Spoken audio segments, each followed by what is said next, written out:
Hey, a Ruairí, scríofa ag Colmán ó Raghallaigh, Anne-Marie Carroll a bhaisí, Léite ag Múinteoir Eileen.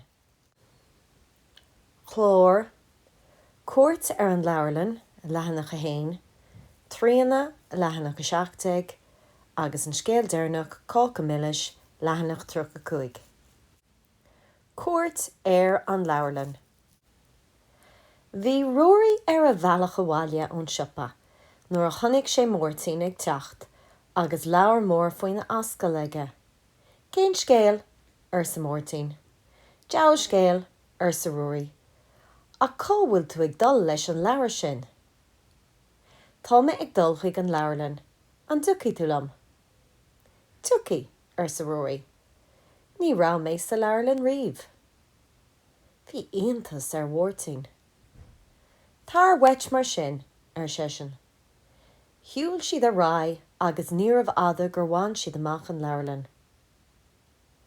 Cá muid bheith ciúin anois ar sa mórtaín agus iad ag dul isteach. Níl cead ag aon duine bheith ag. Caint is sé an seo.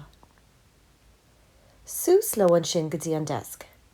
Bhí ban ord tanaí ina suí ag fannach lo, agus cé go raibh an focail Múinteoir scríofa ar chóirta beag ó sa cóir, bhí cuma alchrosta orthaí. Well, ar siise le mórtaín, ba bhaith le an leabhar seo a thabhairt arás le do hell ar sa mórtaín, agus nach é a bhí deas múnta. Bhí strís ar Ruairí a géisteach leis, ach nuair a tháinig sé an bhean ag stána air, ní raibh an strís i bhád ag imeacht. Tá go maith ar sa an Múinteoir, agus thóg sé an leabhar ó mhórtaín. Bhfuil tú ag iarraidh ceann eile? Tá ar sa mórtaín de glór beag. Fáidh ceann mar sin ar siise. Agus céirt fuatsa ar siise le Ruairí, agus í á scrúdú go géir thar chuid spéachlaí. Mise, ó, níl mise ach ag breathnú ar seisin go nervhí seach. Ag breathnú ar siise agus í ag stána i gcónaí ar. Tá go maith, bí ag imeacht mar sin. An nún leis an mirt acu go dtí na leabhar spórt. Féach an ceann seo faoin gisfeil ar sa mórtaín ar ball. Tá is agad nach daithníí an chisfeil lumsa ar sa Ruairí os ord. Shh! Ar sa an Múinteoir go crosta. Éis de bhéal ar sa mórtaín le Ruairí agus thug sé soncdó. Bhí Ruairí ar tí ceanna thabhairt arás dó nuair a thug sé leabhar eile faoi dara. Féach an ceann sin ag an mór faoin bell ar seisin. Sús le mórtaín ar bharacíní, ach ní raibh sé ná an graim a fháil air. Tá sé róir dom ar seisin. Bhain go bhfuí mé an stólín. Leis sin thula siad an glór ón deasc arís. Ciúnas anois. Shh! Arsa an bhirt acu lena chéile. Cuinní tá sa graim ar an stólín seo ar sa mórtaín agus é ag drapa sús air. Ceart go leor ar sa Ruairí. Hín mórtaín é féin go cuaramach í dro an leabhar ach bhí sé fós beaganín ró adamhaid. An chéad rud eile tharla an tabáiste. A jaall ar seisin, tá mé ag téitim. Agus críochnaí sé féin agus an stólín agus an seasta an leabhar ina gcáin ar an urlár. Ó, wó, ar sa Ruairí. An ná leis an Múinteoir de rúthar chucú agus í ar dearg fuile. In anam J ar siise, céirtá ar siúlagaí an seo. Ach níor thug an bhirt éon ord arthaí. Féach céir de rinne tú anois ar sa mórtaín go crosta le Ruairí. Mise ar sa Ruairí agus fantrad ag teacht air. Tusa a leagiad. Stopaigh an tafód seo láireach ar sa an Múinteoir agus grain clúise eici ar an mirt agus glanagí sús an praseach seo go beo.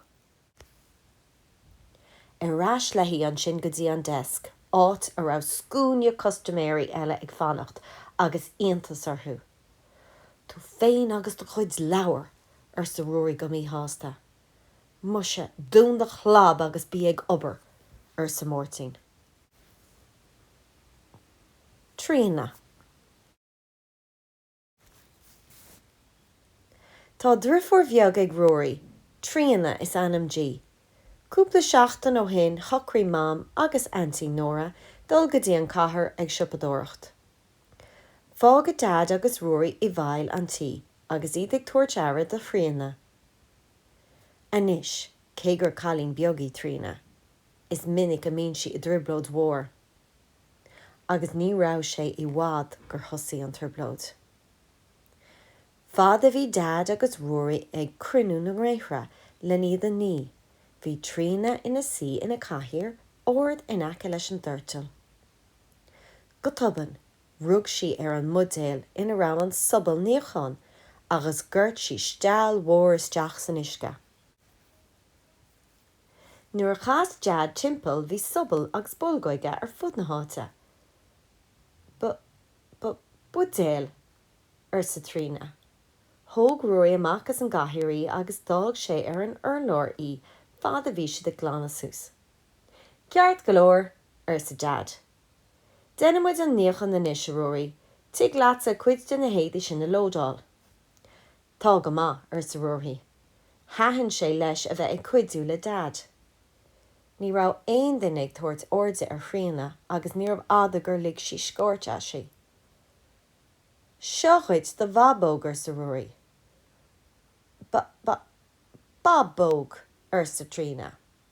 Agus céir de rinne si an sin, i ngán is de Ruairí cás si an bhabóg isteach sa bhaisí níochan. An sin chuir dad tuile níochan isteach an. Rún sé an doras agus bhrú sé an cnapa. Thosaí na héadaí ag dul timpeall agus an bhabóg in a measc. Ní rá sé i bhád go raibh an bhabóg briste ina smidaríní.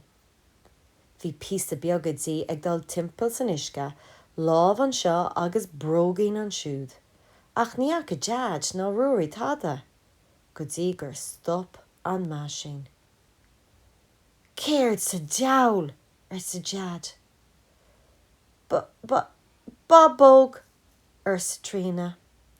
Thóg sé uair an cléig ar iad an máisín i dheisiú arís agus an sin bhí sé an dul ag siopadóireacht. Nuair a reis siad an talmhar go fuair siad trálaí mór taobh muid an doras agus chuir siad trína isteach an. Bhí list ag dad agus bhí sé féin agus Ruairí ag caithfh na rudaí isteach sa trálaí agus iad ag dul timpeall. I ngán is dóibh áfach, bhí trína a gaithfh amach arís agus ag chuir isteach rudaí eile. Isteach le rud ag dad, amach leis ag trína, agus isteach le rud ag an eile ina áit. Ó bhó! Faoin am a thug siad faoi deara céir de bhí ag torlú, bégan dóibh a lá acu a athrú arís. A jaall ar sa dad le trína agus strancéir. Bhí sé ag éirí an bhí hásta. Stop siad an sin chun susach lacha. Ach, maléin, níor thug siad faoi deara an chóran mór úl a bhí díreach in aciló.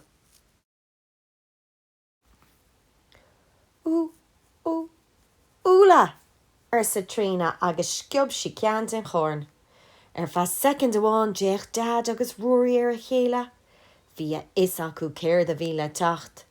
An céad rud eile thug an chorn faoi agus dimín le chúla ina sro ar fud na háite. Cá dad agus Ruairí le uair an chlig eile an malú arís agus an Nóra an dain ar an mirt acu. Ach ní rá Nóra ar bith ar chríonna, ach í ina sí ar sábhín só agus í ag ithe leithí. Úla ar siise ó am go chéile. Nuair a tháinig siad a bháile bhí siad stiúcha leis an ocras. Réit siad dad píosa tósta do chríonna chun í a chuinál ciún. Seo chuid inis a chríonna ar sa Ruairí. Tósta ar sa trína agus bhain si pleach mhór as. An sin thuí Ruairí amach chun cuidú le dad na málaí a Thuairt isteach ón gcóir, a chomh luath agus a d'fhág sé an seomra nar thaidh trína an tósta isteach sa video. Nuair a tháinig sé arás bhí sé i gcóire in orda cín agus a méar sínsa i dtreo an video.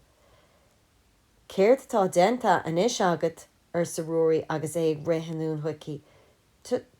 Tósta ar sa trína. Támal ina dhíos sin dil mam agus antí nóra an gcathair agus ardúnamar ar an mirt acu. Well, ar sa mam, an rá lá ma agaí. Ach bhí dad agus Ruairí trína chéile agus iad é géirí an video a chur a gobar arís. Céir do tharla, ar sa mam. Trína, ar sa Ruairí go mítheasta. Ach bhí trína sa chúine agus í ina colla go sábh. Cácha milliis. Bhí Ruairí sa seomar suite ag breathnú ar chartún nuair thula sé mamaí ag gléoch. A Ruairí, tá mis ag dul go dtí an gcúigeara, a déanaí tú dábín beag dom. Dábín, ní rá Ruairí rochínta. Ceart go leor, ar sesin. Céir é féin. Tá amach an seo agus taspánaí méideid. D'éirí Ruairí go Raghallaigh agus amach leis go dtí an chisteann. Bhí sé agsúil nach dáb mór mílteach go bhí i gceisteicí ar nós an féir a dhearú nó an taobh a ghlánú. Bhí sesin ag iarraí na cartúna eáil. Ach rud eile ar fad a bhí i gceist ag mamaí. Bhí cácha a chur isteach san ainecí. Tá sé cuaig tar éis dó an isise Ruairí, ar siise. Féití tú an cácha seo a thógáil amach ag a trí. Ceart go leor? Ceart go leor a bhamaí, ar sa Ruairí. Ní dhéanaí tú dearmad air? Ní dhéanaí. Maith an buachal, joí mé rud éigean duit. Ba mé arráise go cuaig. Slán go fólainn. Slán, ar sa Ruairí agus arrás leis go dtí an telefís. Ní rá sé i bhád ina hí nuair a thula sé duine éigean ag an doras. Cé a bhí an ach mórtain. Hey, a Ruairí, ar sesin, tá cluithear soccer híos sa fork. Bhfuil tú ag teacht? Cínse, ar sa Ruairí. Fan go bhíhí mé mo chuid stuff. Ní rá sé i bhád go raibh Ruairí i leor an ascín agus dearmad gláán dénta ag ar an gácha. Ag le ama bhí fuair an Ruairí chun cin, a 10 a sé, agus bhí sé ansásta leis féin. Bhí an lá an te agus bhí gach duine spalpa leis an tart. Jimmy séimi go dtí an siopa le haid bud eile ráiste. Fihin nó méid daoine dhíos sin bhí gach duine fós ina lí ar an bhéir agus iad ag fannach le séimi, ach ní rá tasc nó tuairisc air. Tar éis tamalín 10 mórtain ar a uradóir go mí aidach. Có bhfuil sé, ar sesin. Tá sé fithe chun a cethar anois. Céir de dúirt tú, ar sa Ruairí agus hí sé sústíireach, bhí dá an bháis ar éidean. Céir tá airt a Ruairí ar sa mórtain. Ach bhí sé róháil, bhí Ruairí ag imach leis ar a rothair síos an bóthir. Faoi ná a cha Ruairí waid a rothair taobh muid an teach, bhí a isig a go raibh sé i dribblóid mhór. Bhí balla fíor aisteach taobh muid an chúl doras, agus colua agus a doscail sé é bhúil scamal dómh deataí sa smuit é. Ó bhó ar sesin agus isteach leis. Doscail sé doras na cisteanna agus na foinneoga agus an sin ar deire doscail sé an ain. Bhí rud ag an dómh dótas an áitin ar cheart don chácha a bheith. Se bhí an cácha ina freiseach agus bhí Ruairí i dribblóid. A céir de dhéanach sé. Bheadh mam arás tíbhiste de lethúir an chlig. An sin bhúil smuoine bheith. Sús leis go dtí a theomra agus tharraing sé an nús an taisceadán. Dumpí sé bunos cion ar an labba é. €3.60 a trí a bhí an. Ceart, ní ra nóméid le spóráil. Síos an staimire a rís leis ar nós na gaotha agus as go brach leis ar a rothair go dtí an siopa. Bhí sé 10 tar éis a cuaig nuair a déal mam ón ngróigire. Doscail sé an doras agus tháinig sí isteach sa seomar suite. Céir é an bolla sin, ar siise. Bolla, cén bolla, ar sa Ruairí. Níla is agam, ar sa mám. Ar thóg tú mach an cóca? Thóg, ar sa Ruairí, tá sé ar an d'irtil. Bhog mám isteach sa chistin agus Ruairí lena sála. Maithan buachal, ar siise agus dúirdaí sí an chlabín chun an cóca a eicáil. Seas sí nómid ag breathnúir. Céir é seo, ar siise ar deire? Is cóca é, ar sa Ruairí. Tá is agam é sin, ar sa mám, ach ní hé hin an cóca réití mise. Is cóca mille sé seo. Agus deich si go géir ar Ruairí. Well, bhí suirt timpiste an, ar sesin. Agus bégan dom an cean sin aáil. Ach tíoch mé féin as. Bhí Ruairí có bórtha sin nach bhacha sé gur ag iarraí an gáire a chuineáil is te a bhí mám. Leis sin doscail an doras agus tháinig dad isteach. Cén scéal, ar sesin, deall scéal a dhead ar sa Ruairí go nervhíseach. Chrum mám síos agus doscail sí claibhín an chána brúscar. Idir méar bháin agus ardóg leithí, thóg sí amach ar fáca dá cóca féin. Is buachal cliste thug an dabhs a Ruairí ar sa mám agus an rud dubh dóite a chahabh arás sa chána eici. Ach óireanta bíonn tú róchliste. Déach dad ar an mirt acu ar feadh second amháin agus an sin chuoigh sé súil ar Ruairí. Na cuma anois ar sesin, ba féasta agén. Agus bhí.